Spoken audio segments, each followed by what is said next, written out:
Hello जय हिंद दोस्तों, आप सभी का स्वागत है हमारे YouTube channel AY topic studio में। तो दोस्तों, आज हम बात करने वाले हैं जीके के कुछ 30 इम्पोर्टेंट सवाल, और जो कि 2024 में बहुत ही इम्पोर्टेंट सवाल हैं।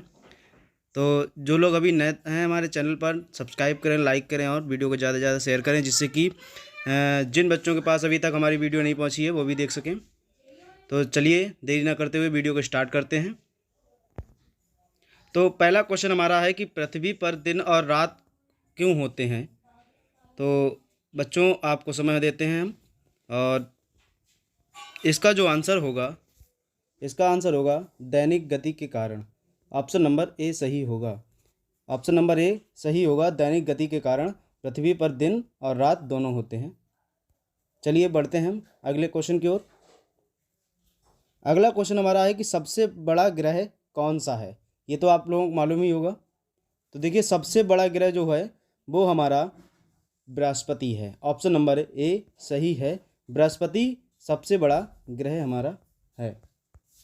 ठीक है दोस्तों। और बच्चों, एक चीज़ और ध्यान रखिएगा, जो अभी बच्चे जिन बच्चों ने अभी तक हमारे चैनल को सब्सक्राइब नहीं किया है, तो सबसे पहले चैनल को सब्सक्राइब करें, लाइक करें, वीडियो को ज़्यादा से ज़्यादा शेयर करें और बेल आइकन की घंटी को प्रेस करना ना भूलें। देखिए दोस्तों, हमारा अगला क्वेश्चन हमारा है कि सबसे छोटा ग्रह कौन सा है। सबसे छोटा ग्रह कौन सा है, ये बच्चों आपको मालूम होगा। ऑप्शन नंबर सी, बुध जो है सबसे छोटा ग्रह है। ठीक है, बुध हमारा सबसे छोटा ग्रह है। ठीक है, तो चलिए बढ़ते हैं अगले क्वेश्चन की ओर।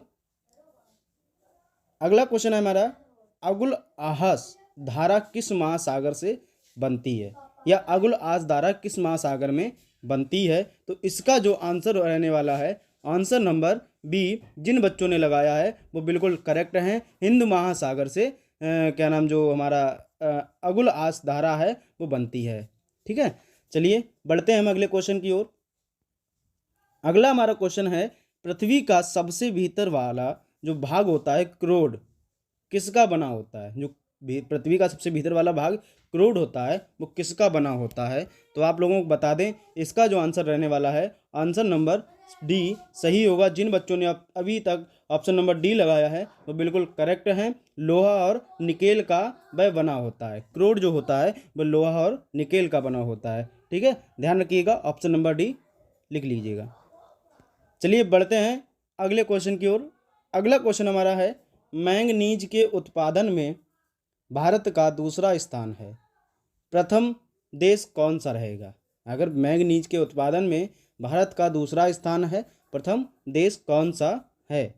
ठीक है, तो इसका जो आंसर रहने वाला है, आंसर नंबर बी, रूसी संघ। आंसर नंबर बी सही रहेगा, रूसी संघ जो है वो भारत दूसरा स्थान है, प्रथम स्थान रूसी संघ है मैंगनीज के उत्पादन में। ठीक है, और बच्चों एक चीज़ और बता दें, हमारा जो चैनल है बहुत ही इम्पोर्टेंट चैनल है। इस पर हम पर डे वीडियो डालते हैं, डेली हमारी करंट अफेयर्स पढ़ती हैं और जीके के इम्पोर्टेंट क्वेश्चन पढ़ते हैं। और जो बच्चे तैयारी करते हैं कंपटीशन की, वो बिल्कुल सब्सक्राइब करें, लाइक करें, वीडियो को ज़्यादा से ज़्यादा शेयर करें, जिससे कि उन्हें भी हमारी पहली वीडियो की नोटिफिकेशन उनके पास पहुँच सके और वो वीडियो को देख सकें। देखिए, हमारा 7वां क्वेश्चन है कि निम्नांकित में से कौन देश कोयले का सबसे बड़ा उत्पादक है। इन देशों में कौन सा देश सबसे बड़ा उत्पादक है कोयले का। तो देखिए, इसका जो आंसर रहने वाला है, option number C, America.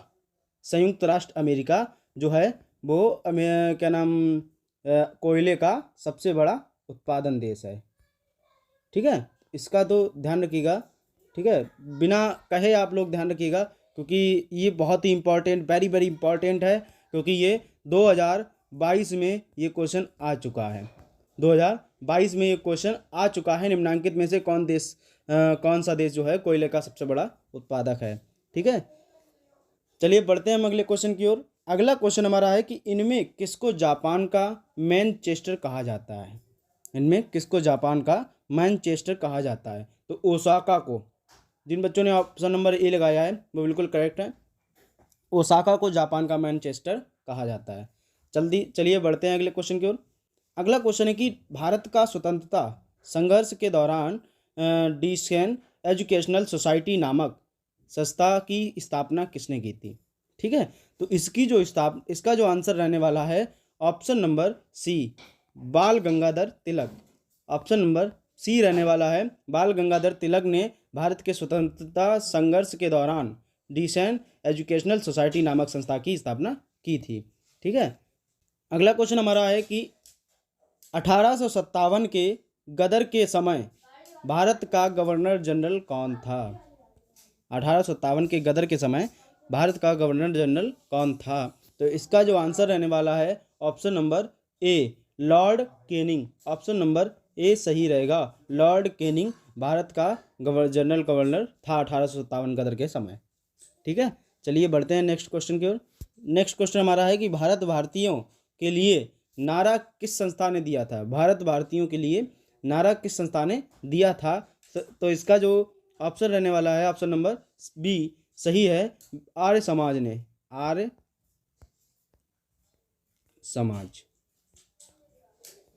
Arya Samaj ने नारा दिया था भारत भारतीयों के लिए। ठीक है, 12वां क्वेश्चन हमारा है कि विंध्याचल और सतपुड़ा पहाड़ियों के बीच से होकर बहने वाली नदी कौन सी है? ठीक है, तो इसका जो आंसर रहने वाला है answer number A, option number A, Narmada. Narmada जो है विंध्याचल और सतपुड़ा पहाड़ियों के बीच से होकर बहने वाली नदी है।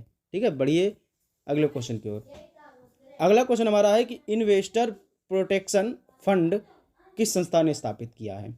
ठीक है, तो इसका जो आंसर ऑप्शन रहने वाला है ऑप्शन नंबर सी सही है, सेबी ने। ठीक है, ऑप्शन नंबर सी सही रहेगा, सेबी ने इन्वेस्टर प्रोटेक्शन फंड की स्थापना की थी। चलिए बढ़ते हैं अगले क्वेश्चन की ओर। और देखिए बच्चों, ये बहुत ही इंपॉर्टेंट क्वेश्चन है। 2024 में ये आ भी सकता है, पर 2023 में ये जरूर आया था। ठीक है, 2024 में भी आएगा, क्योंकि जब 2023 में आया था तो 2024 में भी आएगा। कुंडापुर एवं करवार कच्छ वनस्पति स्थान कहाँ स्थित है? ठीक है, बहुत वेरी वेरी इंपॉर्टेंट क्वेश्चन है, ध्यान रखिएगा, इसको लिख लीजिएगा। तो इसका जो आंसर रहने वाला है ऑप्शन नंबर बी, कर्नाटक राज्य में। ठीक है, कुंडापुर एवं करवार कच्छ वनस्पति कर्नाटक राज्य में स्थित है। ठीक है, चलिए बढ़ते हैं अगले क्वेश्चन की ओर। अगला क्वेश्चन हमारा है कि भारत की प्रथम बहुउद्देशीय परियोजना किस नदी पर बनाई गई थी? तो इसका जो आंसर रहेगा ऑप्शन नंबर सी, दामोदर नदी पर। भारत की प्रथम बहुउद्देशीय परियोजना दामोदर नदी पर बनाई गई थी। ठीक है, बढ़ते हैं अगले क्वेश्चन की ओर। 16वां क्वेश्चन हमारा है कि भारत में प्रथम स्थापित परमाणु संयंत्र कौन सा है? मतलब भारत में एटॉमिक प्लांट कौन सा रहेगा? ठीक है, कौन सा था और कौन सा है? तो इसका जो आंसर रहने वाला है ऑप्शन नंबर ए, तारापुर परमाणु संयंत्र। ठीक है, चलिए बढ़ते हैं अगले क्वेश्चन की ओर। अगला क्वेश्चन हमारा है कि यूनाइटेड किंगडम में कौन शामिल है? तो इसका जो आंसर रहने वाला है ऑप्शन नंबर डी, ए और सी दोनों। ए भी रहेगा इंग्लैंड तथा उत्तरी आयरलैंड, और सी मतलब स्कॉटलैंड तथा वेल्स, ये दोनों यूनाइटेड किंगडम में शामिल हैं। ठीक है, बढ़ते हैं हम 18वें क्वेश्चन की ओर। 18वां क्वेश्चन हमारा है कि आगरा शहर को किसने बसाया? आगरा शहर को किसने बसाया? इसका जो हमारा क्वेश्चन आंसर रहेगा option number A, Sikandar Lodi ने आगरा शहर को बसाया था। ठीक है, ये क्वेश्चन बहुत वेरी वेरी इंपॉर्टेंट है। ठीक है, ध्यान रखिएगा इस चीज़ को। चलिए बढ़ते हैं अगले क्वेश्चन की ओर।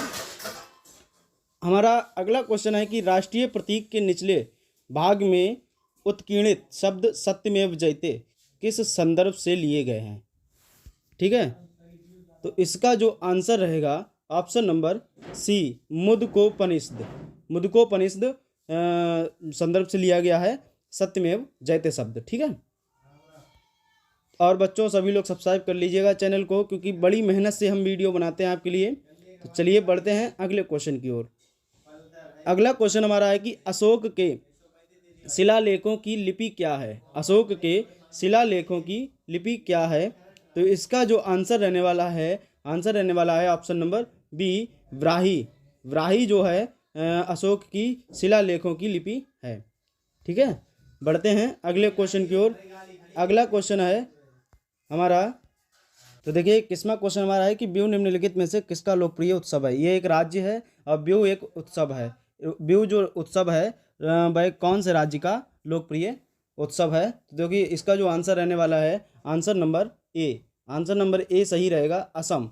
असम राज्य जो है, असम राज्य में ज़्यादातर बिहू मनाया जाता है। जैसे हम लोग होली मनाते हैं, होली की जगह पर वहाँ पर बिहू कहते हैं। होली को बिहू के नाम से प्रसिद्ध है। ठीक है, चलिए हमारा 22वां क्वेश्चन है कि विवेकानंद रॉक मेमोरियल कहाँ स्थित है। जो विवेकानंद रॉक मेमोरियल कॉलेज है वह कहाँ स्थित है। ठीक है, तो इसका जो आंसर रहने वाला है, answer number D, Tamil Nadu. Tamil Nadu में विवेकानंद रॉक मेमोरियल स्थित है, तमिलनाडु में। ठीक है, इसका ध्यान रखिएगा।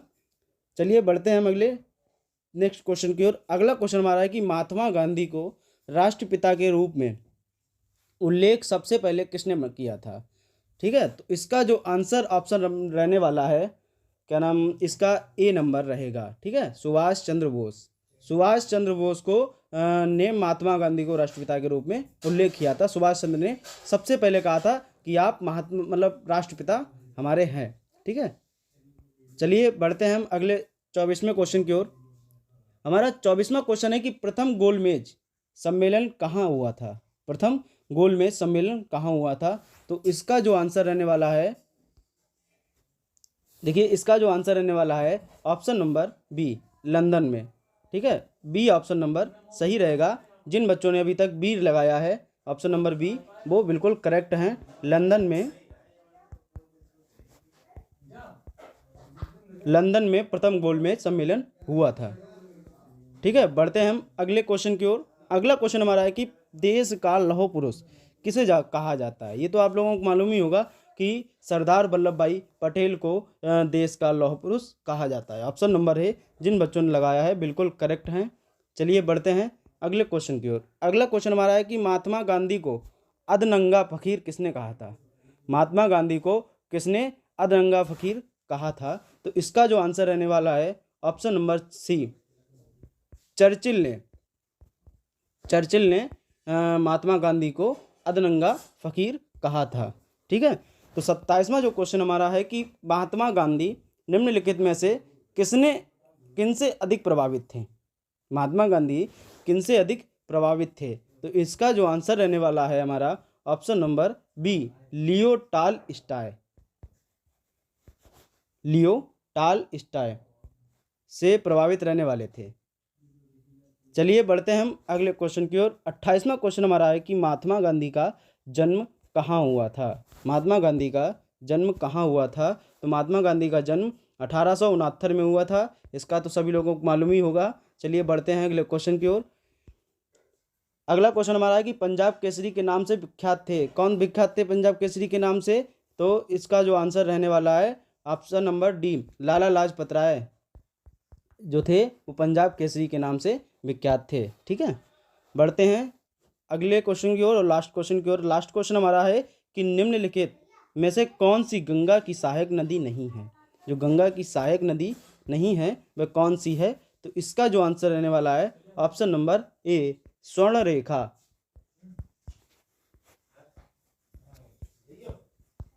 स्वर्ण रेखा जो है गंगा की सहायक नदी नहीं है।